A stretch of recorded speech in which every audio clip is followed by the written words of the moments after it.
வரும் 2026ஆம் ஆண்டு ஜனவரிக்குள், அதாவது இன்னும் 18 மாதங்களுக்குள் பல்வேறு அரசு பணியிடங்களுக்காக தமிழ்நாடு அரசு பணியாளர் தேர்வாணையம் மூலமாக 17,595 பணியிடங்களும், ஆசிரியர் தேர்வு வாரியம் மூலமாக 19,260 ஆசிரியர் பணியிடங்களும், மருத்துவ பணியாளர் தேர்வு வாரியம் மூலமாக 3,041 பணியிடங்களும், தமிழ்நாடு சீருடை பணியாளர் தேர்வு வாரியம் மூலமாக 6,688 பணியிடங்களும் நிரப்பப்படும்.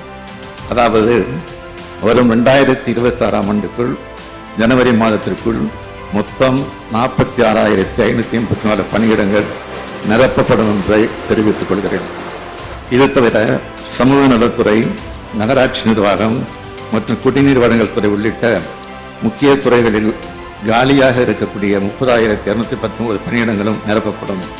இவற்றை மொத்தமாக சேர்த்து பார்க்கையில் 75,000த்திற்கு மேற்பட்ட அரசு பணியிடங்கள் வரும் 2026ஆம் ஆண்டுக்குள் ஜனவரி மாதத்திற்குள் நிரப்பப்படும் என்பதை தங்கள் வாயிலாக மகிழ்ச்சியுடன் தெரிவித்தமைகிறேன்.